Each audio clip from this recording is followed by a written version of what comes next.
አብርሃም ድጋሚ ወደ ሩታ ህይወት እንዲመለስ አንፈልግም። በቃ ትቶ የሄደውን ነገር ድጋሚ እንዲገባበት አንፈልግም። አያስፈልግም። አብርሃም የሚባል ሰው በህይወትሽ ለህይወትሽ አያስፈልግም። እህት ቤተሰብን እንድታስቀይም ያደረገው አብርሃም ለምንድን ነው? ብቻሽን እንድትቀሪ ነው። ብቻሽን ካስቀረሽ ሰው ጋር ደግሞ እንደገና ለአንተ ፊሊንግ አለኝ ብለሽ መሄድሽ ራሱ በጣም አስቆጥቶኛል። ፈጽሞ ሁለተኛ እንደዚህ አይነት ተግባር እንዳታደርጊ። ደስታና ሩታ ወደፊት እያሉ ብዙዎቹ እያበረታቱሽ ነበረ። ደስታ እኮ አለሽ፣ አይዞሽ፣ ከጎንሽ ነኝ እያለ እኛ በቃ ከደስታ ጋር መሆንሽን ደስ ብሎን እያለ ለምን ወደዛኛው ህይወት ትመለሻለሽ እንዴ? ረግጦ የሄደን ሰው ለምን በቃ አትሞኝ፣ ብልጡኝ፣ ለምን ትልፈሰፈሻለሽ? በቃ እኔ ልቆጣሽም ልመክርሽም ነው እንደኔ እንደራሴ እንደ እህትነቴ ማለት ነው። አንቺ እኮ በዚህ ሰዓት ማልቀስ የሚገባሽ ሴት አይደለሽም። ጀግና ነሽ፣ ጠንካራ ነሽ። እስከዛሬ ድረስ ልጅሽን በሚያስደንቅ ሁኔታ እያሳደግሽ ነው ያለሽው።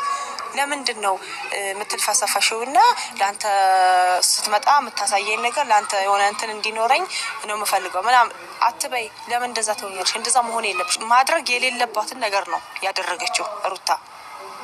ምክንያቱም እንዴ የሄደን ሰው እንደገና እና ወደ ህይወት የተመለስ ማለት እኔ በበኩሌ ተገቢ አይደለም። በቃ ረግጦ የሄደን ሰው አልፈልግም ያለን ሰው ድጋሚ እና ተመለስ ወደ ህይወት ግባ ማለት አስፈላጊ አይደለም።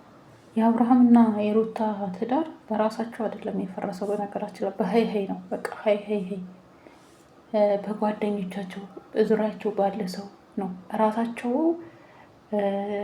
አላዳመጡትም። በራሳቸው አይደለም የተጣሉት። የምሬን ነው የምላችሁ። ትልቁ ነገር የሩታና አብርሃም እየተዋደዱ እንዲለያይ ያደረገው ሰው ነው። የምሬን ነው የምላችሁ። የራሳቸውን ሳታዳምጡ በሰው ሀይታ ማለት ነው። ሰላም ጤና ይስጥልኝ። ውድና የተከበራችሁ የብዙኃን ቻናል ቤተሰቦች እንዴት አላችሁ? ነው ያለው። እግዚአብሔር ይመስገን ሁሉ ሰላም ነው። እናንተም ሰላማችሁ ይብዛ እያልኩኝ ላይክ ሰብስክራይብ በማድረግ ቤተሰብ ሁኑ። ቤተሰብ ያልሆናችሁ ውድ ቤተሰቦቼ፣ ቤተሰብ የሆናችሁ ደግሞ ላይክ ጫን እያላችሁ ላይክ አድርጉልኝ። በቅንነት ቅን የሆናችሁ ሰዎች አላችሁ እና ዛሬ እንግዲህ የሩታ እህት እንዴት ተደስታ ጋር ትቀጥያለሽ ብለን እያሰብን እንዲመልሰሽ ላሱ ፍልንጋለሽ በህይወትሽ እንዲመጣ ትፈልጊ ምናምን እያለች በጣም ተናዳ ስትነገር ነበር።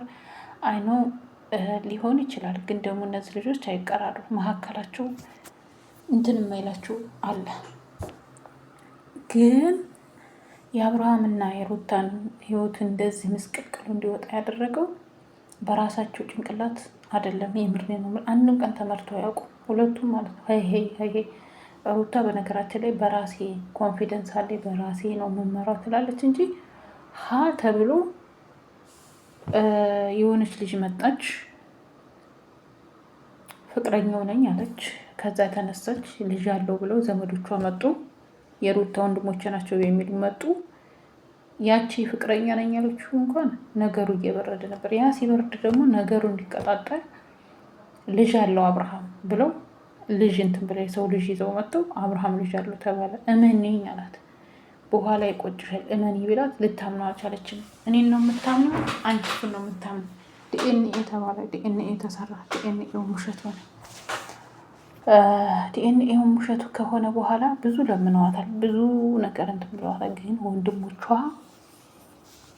ለዚህ ያደረሷት ኢቭን አባቱ መጥቶ የአብርሃም አባት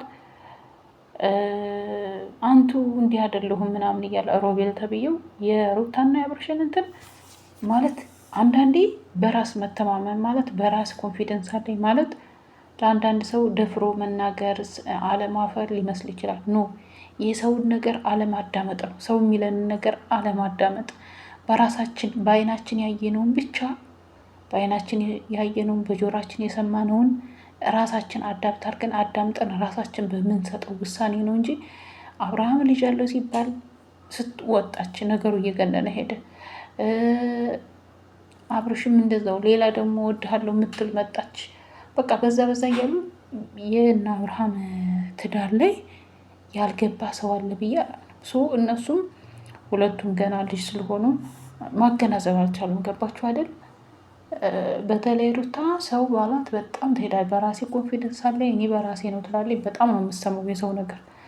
ለምን ብትሉ ነገሩ እየተጋነነ ያለው የውሸት ልጅ አለው ብለው ዲኤንኤ ድረስ ከሄዱ በኋላ ከዛ በኋላ ራሱ ነገሩ መቋጨት ይችል ነበር፣ ግን ነገሩን እያጋነኑት መጡ። ከዛ ደግሞ ከስር ይታረቃሉ ብለን ስናስብ የአብርሃም ጓደኞች ሄርሜላን አመጧት።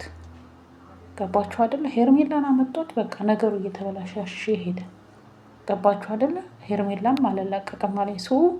አሁን ላይ በነገራችን ላይ ሩታ ፊሊንግም ኖራት አልኖራትም የልጁ አባት ነው። ምንም ማድረግ አይቻልም። እንኳን አሁንና የልጁ አባት ሆነው ተዋልደው በፊትም ምንም ሳታውቀው ለእሱ ፍቅር ብላ ታግሳ ምናምን እንትን ብሏታል። ይሄው እዚህ ጋር እኛ መፍረድ አንችልም። አሁን እሷ የደስታ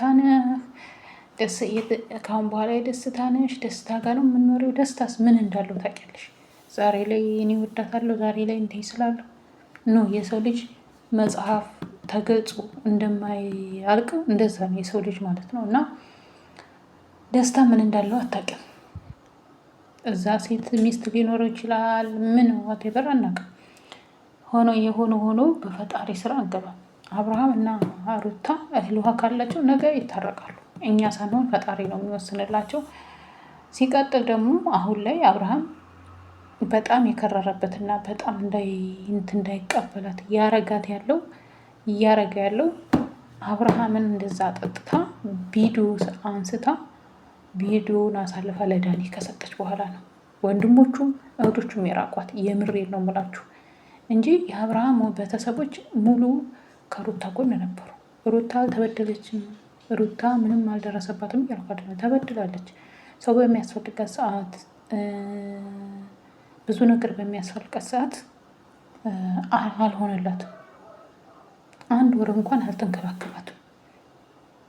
ምግብ የሚያምራት ሰዓት 2 ነፍስ ሆና ብዙ ነገር አድርጓታል በሄርሜላ። ይሄ ምንድነው? በአብርሃም ጓደኞች ማለት ነው።